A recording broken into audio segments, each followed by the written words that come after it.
Were you and Afeni Shakur ever on a visit with Tupac at the same time as his mother and father while he was in Dannemora prison? No. So you never... He got mad at me. Tupac got mad at you? June 16th, when I went up there again, maybe in July. On his birthday? He said, Papa, why you didn't come see me on your birthday?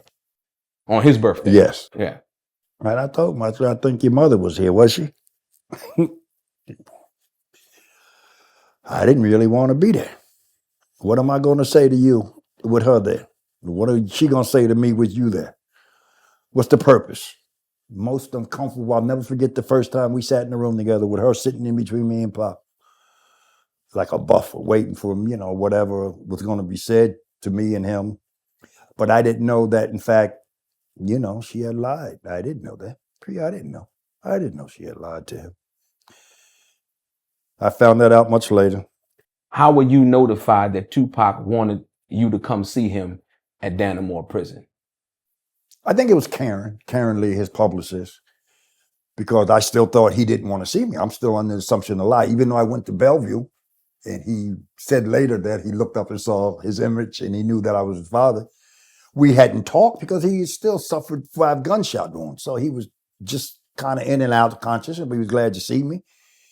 We were supposed to go back to the apartment when he left, but someone told me that he would contact me later, which I found out now probably was someone else and not him, because we were in the elevator going up. I get there and see, so everything comes in clear view later when I see the reasons why. You understand what I'm saying?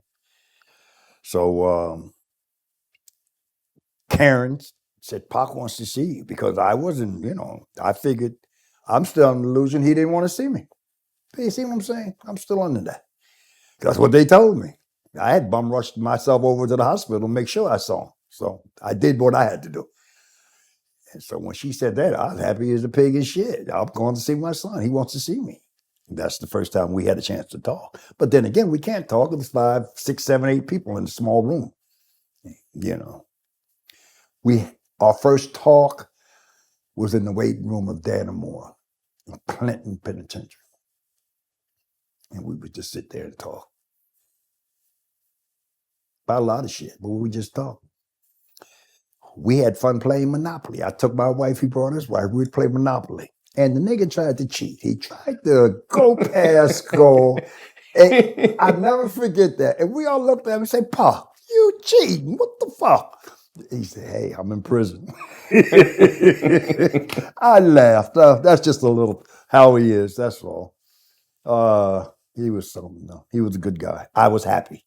And the happiest moments is when we would leave. I'd be the last one to leave the vision room because they're going to strip search him. 3 o'clock, but they tell you to go. Everybody's leaving. I'm mingling. It took me 15 years to see this nigga. Now you're going to tell me I got to go at 3. And I would, last thing, I love you, boy. And he said, I love you too, Pops. Shit. I was happy as a motherfucker. You couldn't tell me nothing, brother. You couldn't tell me nothing. Because for him to accept me after 15 years, what I need y'all for? What I need you to tell me about my relationship with my son? For him to tell me, I got letters where he says, you know, well, I'll show you later. But I think that's very important, because when I read the letter that was addressed to your brother Brock, the things that he said in the bottom of the letter really told me about what he really wanted, what his desires were, despite what everybody else has been saying over the years. You just shared that with me. Right. And so I think it's very telling, the letter. You remember the part where he says, tell my brothers and sisters to write me? That part. That's the part right there. Tell my brothers and sisters to write me. He didn't know about them. And he waited long enough. Yes, and he wanted to be a family. Yeah, exactly.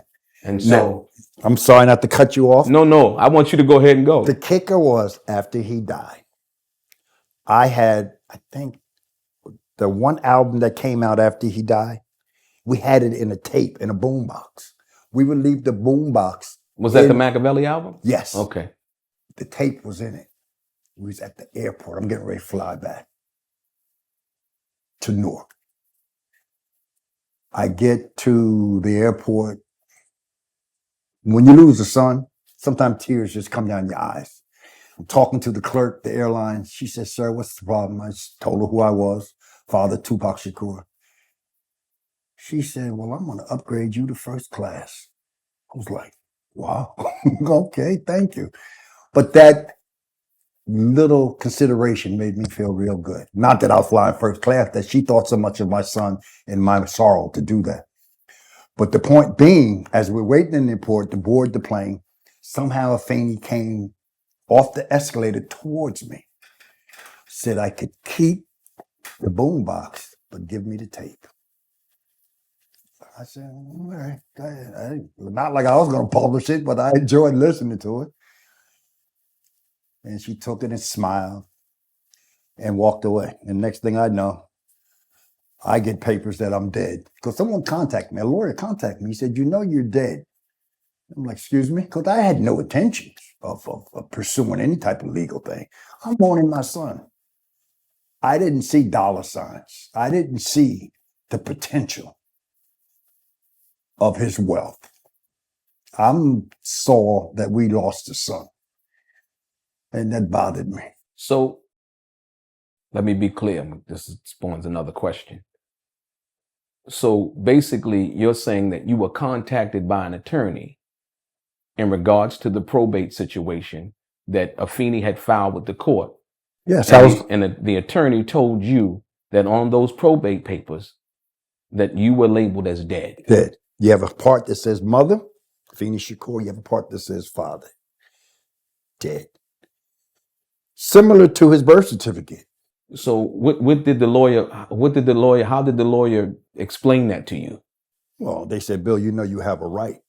And I had no idea that I had a right. Yeah, I don't think of shit like that. I don't know why. I just don't. Maybe I should have been, for my grandkids. Not for me, but for my grandkids. But I just didn't. And he said that you have a right to half the estate. I didn't really want half the estate. I didn't know nothing about the estate. But I didn't want to be dead either. I didn't want to be listed as dead.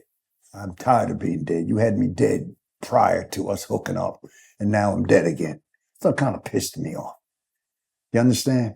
Yes. And then I still didn't know that those lies were told to him about me. I found this out a little later.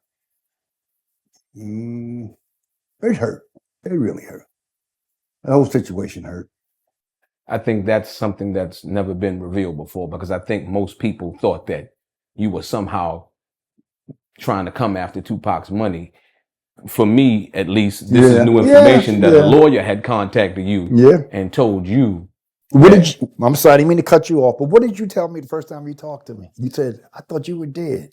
Yeah. You said that. Yeah. You said you thought I was dead. Because everybody had been saying it. And like I said, once again, and that was based on that. I know.